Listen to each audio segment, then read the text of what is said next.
This is an AMI This Week shortcut with Henry Bockstael. The past couple of years have brought a lot of change, and change is not always easy. Travel is a big part of my family life. We've been to Europe 4 times.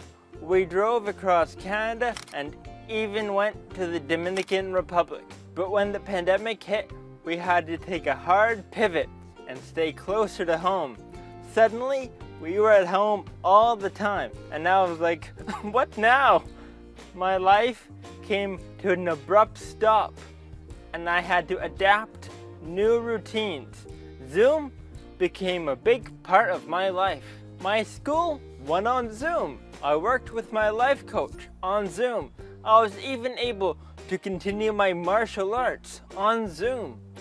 But because of the pandemic, I had more time to pursue my interests. I took a workshop on dating and on how to be a good roommate. I learned and practiced more household skills. Laundry, making my bed, helping with cleaning and cooking. I even worked on learning new languages. I'd always wanted to have a YouTube channel, and it seemed like the perfect time to try. So my life coach and I started working on scripts, blue skying topics and ideas. One thing led to another, and now I have a YouTube channel with 2 seasons of episodes. Welcome to my channel, Troubleshooting with Henry.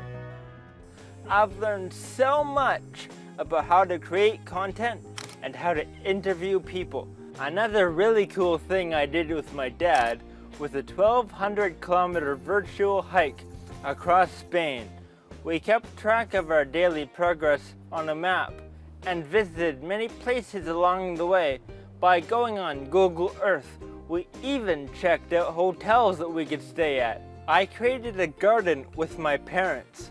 We built an enclosure to keep the rabbits out, but instead, a rabbit got in and had her babies there, and now her babies are back with their babies. If it weren't for the pandemic, none of these things would have happened. But now, we all want to get back out into the world again, and there are sensible ways to do that. First start, wear a mask in public. I've been riding the bus with a mask for 2 years now, no problem. This summer, my family and I drove to Prince Edward Island. We wore masks when we stopped for gas and groceries.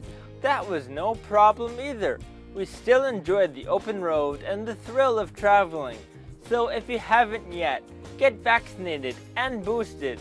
Wash your hands. Practice social distancing when possible. If you think you had a close contact or are worried, take a test. If you have COVID, stay home until you're better. We all need to protect ourselves, but more importantly, we need to protect each other.